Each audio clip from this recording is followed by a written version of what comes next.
London had opinions about everything in 1967, about the war, the government, the music.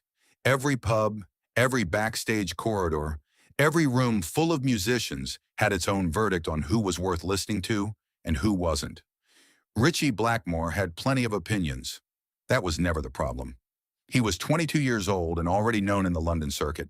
Not famous, not yet, but respected by the people who mattered in that scene.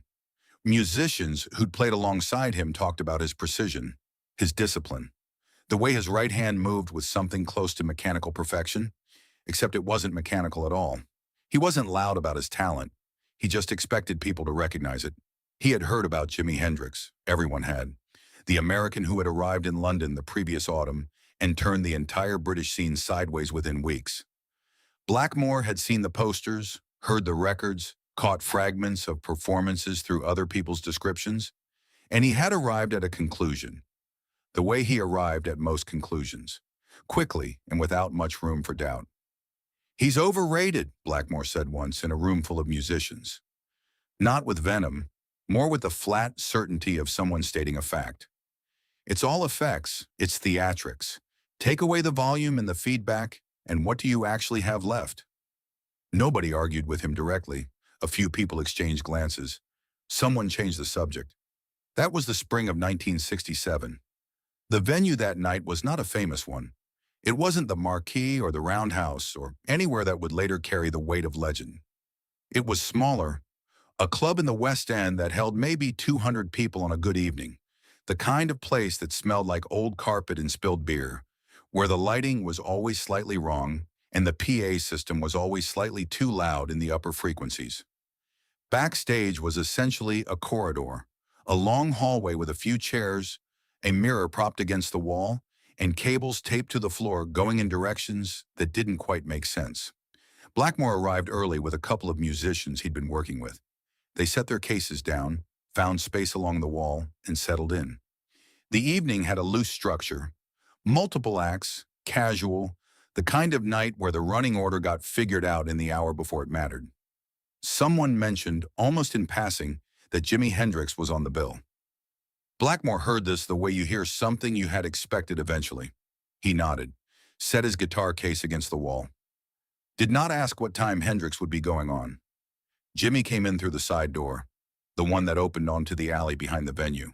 No manager running ahead of him, no entourage clearing the space. Just Jimi, his Stratocaster in a worn case, and Noel Redding a few steps behind carrying a bag. They came through the door and Jimi looked down the corridor the way anyone looks at an unfamiliar room for the first time, just taking inventory. And then he found a spot near the far wall and sat down. He opened the case. He didn't scan the room, didn't make the rounds of handshakes and greetings that were standard in that world. He just took the guitar out, set it across his knee, and started tuning, slowly, by ear, with the patience of someone who had nowhere else to be and nothing else to prove. Blackmore watched him from across the corridor.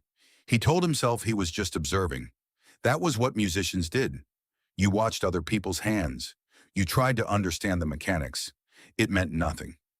Jimi tightened the G string by a fraction of a turn, plucked it again, listened to something in the sound that no one else in the room could hear, adjusted it one more time, satisfied. It was the most ordinary thing in the world, and yet something about the quality of attention Jimi brought to it, the complete absence of performance, even in that small gesture, was difficult to look away from.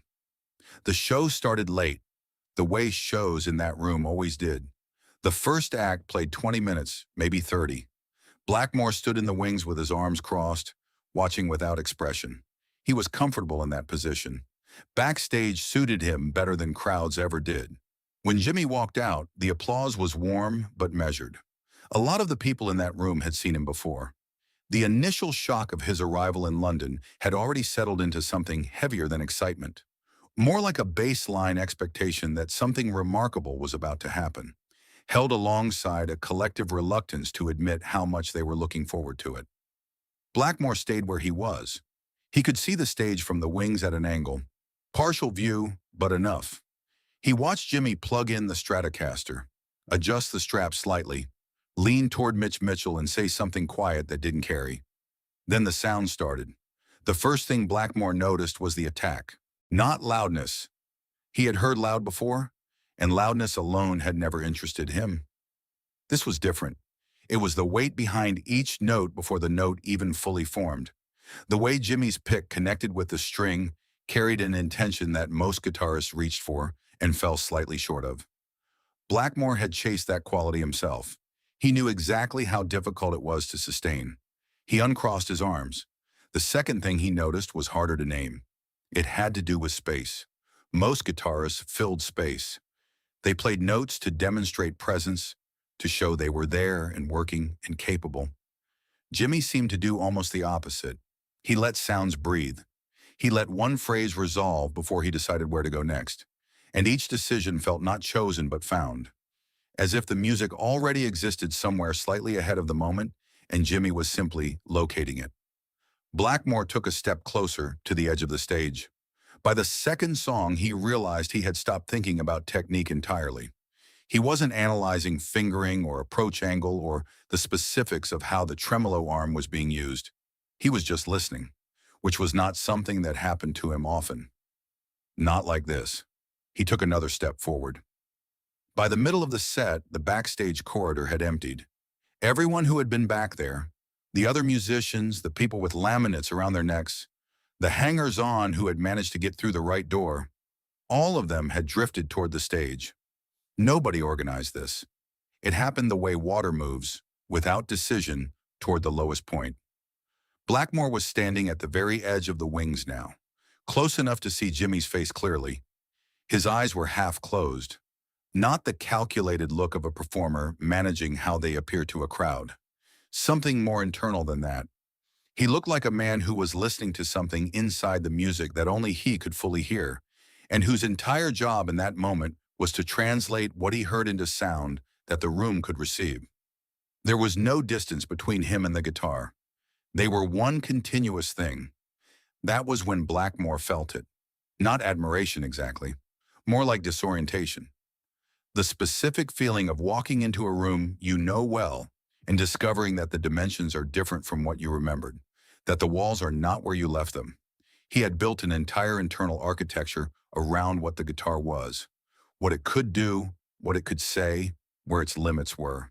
He had studied those limits carefully and pushed against them deliberately for years. And now he was watching someone play as if those limits simply did not apply. Not because they had been ignored, but because they genuinely did not exist for this particular person. He stood very still and said nothing. Jimmy played for about 40 minutes. Blackmore stayed for all of it. When it ended and the applause came up, he stood in the wings for a moment without moving. Then he turned and walked back down the corridor. One of the musicians who'd been standing near him said something, started a sentence. Blackmore shook his head, not rudely, just not now. He found his chair, sat down, and looked at the floor. Around him, people were talking about what they had just heard, reaching for words, comparing it to other things, trying to locate it in a framework that could hold it. Blackmore didn't join in. He reached over and unlatched his guitar case, looked at his guitar for a moment, then closed the case again. He didn't play that night. In the days that followed, nothing was visibly different. Blackmore kept his commitments, showed up where he was supposed to show up, played the sessions he had booked. He was not the kind of person whose interior life expressed itself in ways other people could easily read. But something had shifted in the way he held his instrument, subtle enough that most people wouldn't notice. But a musician knows their own hands. He would pick up the guitar and start something he had played 100 times before, and somewhere in the middle of it, he would stop. Not from frustration, from a question he didn't know how to finish. He didn't talk about that night for a long time. It wasn't the kind of thing he talked about.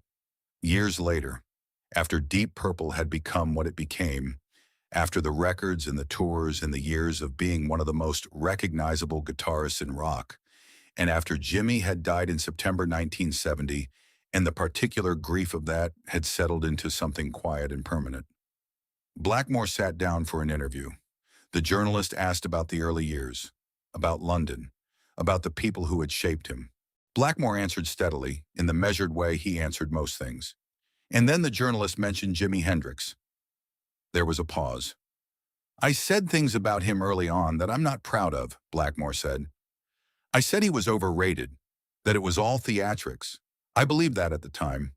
He stopped and something crossed his face that was difficult to categorize. Not quite regret, not quite grief. Something more complicated. I was wrong. I watched him play one night in London, and I understood something that I hadn't wanted to understand. He chose the next words carefully.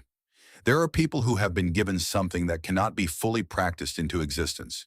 You can get very close through work, and work matters. But there is something at the center that either you have or you don't. I spent years believing I had it. That night I saw what it actually looked like. He was quiet for a moment. I'm embarrassed by what I said before I saw him play. Not because it made me look foolish, though it did, but because it meant I wasn't listening. And not listening is the worst thing a musician can do. Jimmy never addressed the criticism publicly. Whether he knew about it or not, he gave no sign. That was his way. He didn't defend himself, didn't make statements, didn't lobby for the respect he was owed. He just played. That was always the answer. The only one he ever gave. And it turned out to be the only one that mattered. Not just to the crowds and the critics and the other musicians who eventually came around, but to the ones who had doubted him loudest. Blackmore would go on to build one of the great careers in hard rock. He would develop a guitar voice that was entirely his own, and that voice would influence a generation of players who came after him. But when people asked him in later years who had changed how he thought about music, really changed it, at the level where it couldn't be undone, he would give the same answer every time. One night, London, 1967. A man who didn't bother to argue, who just picked up his guitar and played.